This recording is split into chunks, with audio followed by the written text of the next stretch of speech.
Bonjour les amis, alors on retrouve notre lutte du lundi, cette fois-ci on est toujours donc plutôt dans les alentours du chapitre 11, et aujourd'hui nous voyons les versets 29 et 32. Alors, comme les foules s'amassaient, il se mit à dire « Cette génération est une génération mauvaise, elle demande un signe. » En fait de signe, il ne lui en sera pas donné d'autre que le signe de Jonas. Car de même que Jonas fut un signe pour les gens de Ninive, de même aussi le Fils de l'homme en sera un pour cette génération. Lors du jugement, la reine du Midi se lèvera avec les hommes de cette génération, elle les condamnera, car elle est venue du bout du monde pour écouter la sagesse de Salomon. Eh bien ici, il y a plus que Salomon. Et lors du jugement, les hommes de Ninive se lèveront avec cette génération, et ils la condamneront, car ils se sont convertis à la prédication de Jonas. Eh bien, ici, il y a plus que Jonas. Voilà. Alors, en fait, cette histoire, elle nous dit quelque chose, parce qu'on l'a lu il n'y a pas très longtemps chez Matthieu. Et alors chez Matthieu, c'était juste en sortant d'un petit passage, vous savez, où les Juifs commencent à dire qu'éventuellement Jésus vient de la part de Satan, enfin de Belzéboul, voilà. Et que c'est pour ça qu'il arrive à être aussi efficace pour enlever les démons des gens qui sont habités par le démon. C'est parce que en fait, il parle leur langue et qu'il fait partie, voilà, et qui fait lui aussi est un démon. Donc entre démons, ils se comprennent et c'est comme ça que ça marche. Vous vous souvenez de ça? Voilà. Et il y en a certains qui demandent aussi un signe. Voilà.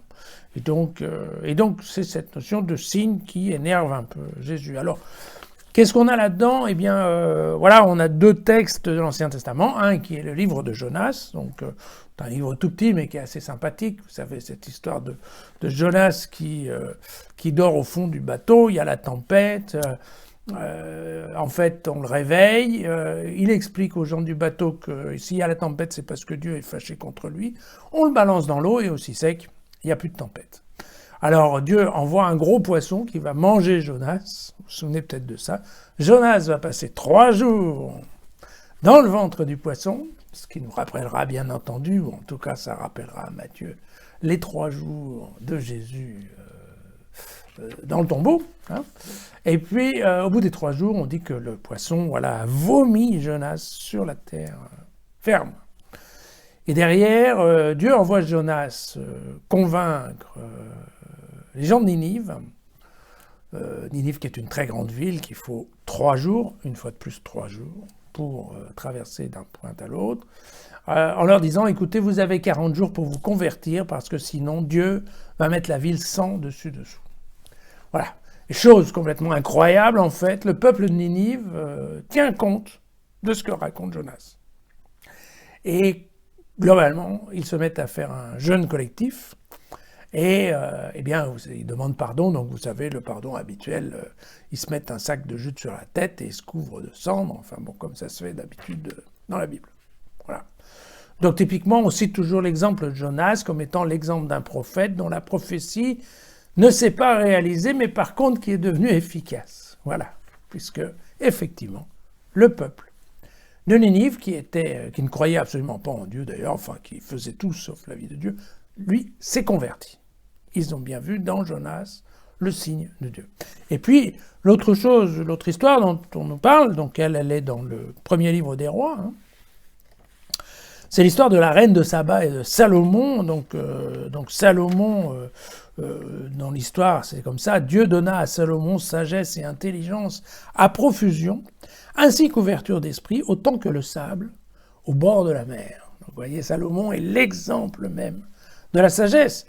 Et la reine de Saba, alors pour vous donner une idée, le royaume de Saba, c'était quelque chose qu'on dit se trouver entre le Yémen et l'Érythrée. Donc vous voyez, c'est quand même très loin. Et donc, c'est un peuple, évidemment, dans le royaume de Saba, ils n'ont jamais entendu parler du Dieu de Salomon, d'accord? Mais par contre, on a entendu parler de Salomon qui était sage, et donc elle vient, elle prend des chameaux, des bijoux, des trucs, enfin bref. Et elle vient voir, elle se rend compte qu'en effet, elle vient vérifier par elle-même qu'effectivement, Salomon est un type très sage et très brillant et formidable. Et elle s'en retourne en disant, voilà, heureux tes gens, hein, qui ont... Mais aussi, elle dit ouvertement, béni soit le Seigneur, ton Dieu. Voilà.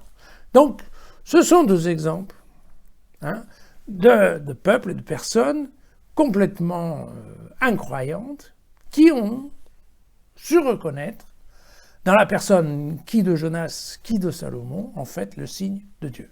Et donc, c'est vrai que Jésus,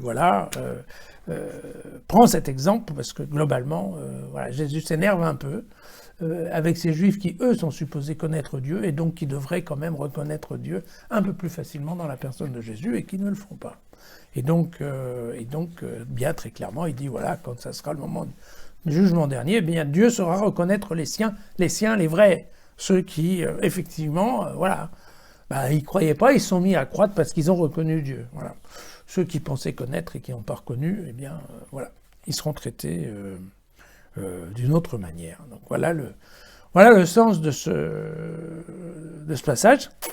Juste pour la petite histoire, donc je vous continue de vous raconter l'histoire de Jonas, parce que ça c'est quand même assez rigolo. En fait, Jonas est complètement furieux parce que Dieu n'a pas fait la prophétie, hein, puisque le peuple s'est en effet converti.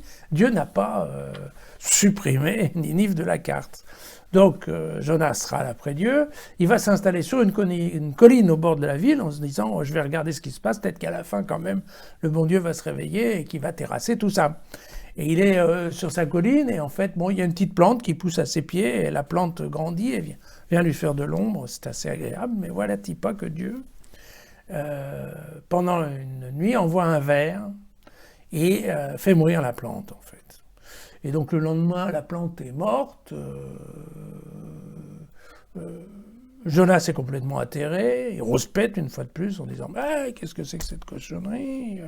Alors que cette petite plante, il est vraiment pas content, il est malheureux. D'ailleurs, il dit même qu'il préfère mourir que de voir cette petite plante qui meurt. Et puis donc entre-temps, Dieu le même jour envoie un bon vent chaud de l'Est. Et avec le soleil, comme il n'y a plus d'ombre, eh bien effectivement, Jonas commence à délirer un peu et à avoir trop chaud. Et à ce moment-là, Dieu lui dit, mais tu vois comment tu es, tu te lamentes pour une petite plante en fait. Et le texte le dit bien, fille d'une nuit, elle a disparu, âgée d'une nuit. Voilà, et Dieu lui dit, et moi, comment c'est? Moi, je n'aurais pas pitié de Ninive avec ses 120 000 habitants. Voilà.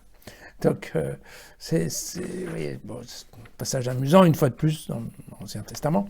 Et on comprend bien à lire cet évangile qu'il est vraiment difficile de lire le Nouveau Testament sans relire l'Ancien.